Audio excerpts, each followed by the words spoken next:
Ladies and gentlemen, welcome to Dev Diary. Today we are returning to the return of our fishing game.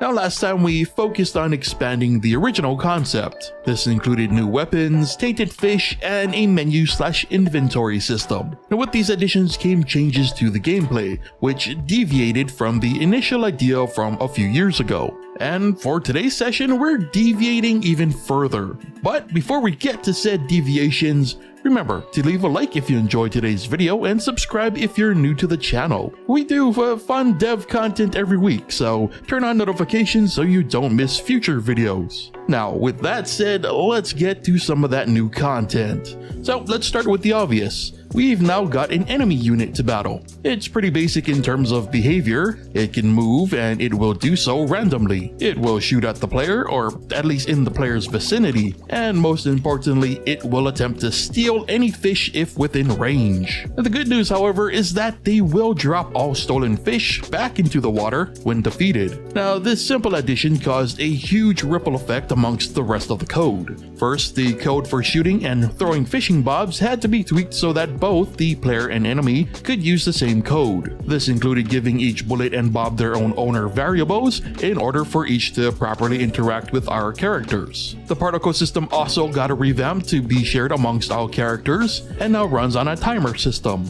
A global hurt system was also introduced to handle taking damage amongst our characters, with a few notable differences like minor screen shake for the player and enemies dropping stolen fish. Speaking of fish, they too received an overhaul. Now, instead of spawning fish objects at the start, they are kept track of as structs in an array. In other words, they don't physically exist until they are quote-unquote rumbled. When the player initiates their rumble ability, a distance check is made for each fish in the list. And if near enough to the player's radius, a fish object is then spawned for the player or enemy to hook or shoot. The rest of the fish behavior is the same, save for two interactions. First, any fish shot at no longer counts towards any type of collection. And second, collected fish are now placed in a new, simplified inventory system. Because yes, the largest change made this session was the direction of the project. The menu system added last session has been removed in an attempt to speed up gameplay. Now more on this in a bit, but for now the main goal is to hook as many fish as possible,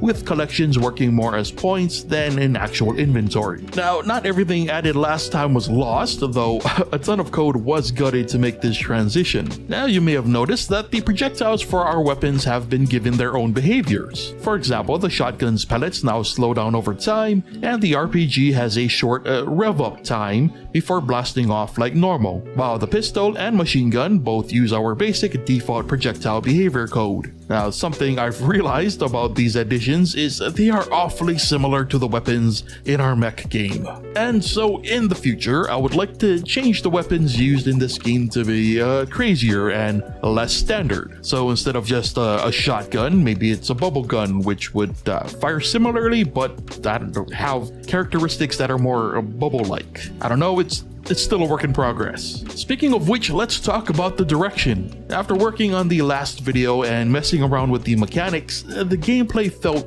slow and sluggish. And while the original idea was to build more of an RPG adventure game, it didn't really feel like the main hook, no pun intended, matched. The loop was to catch fish, sell fish for money to buy better gear to catch larger fish, with the challenge coming from the fish types, notoriety/piracy, and boss fights. Not a bad concept, but again, if we're building off the original idea from years ago, it's just not a good match. So the goal now is to simplify everything into a more arcade-like experience that works both ideas into one. There will still be RPG elements, but both fish types will have their own pros and cons. The enemies will be more aggressive and force the player to be more vigilant in protecting what's theirs, while advancing their own endeavors. Boss fights will still remain as a way to challenge the player, as well as the environment in general growing in difficulty over time. And perhaps one day we will make that relaxed fishing adventure game,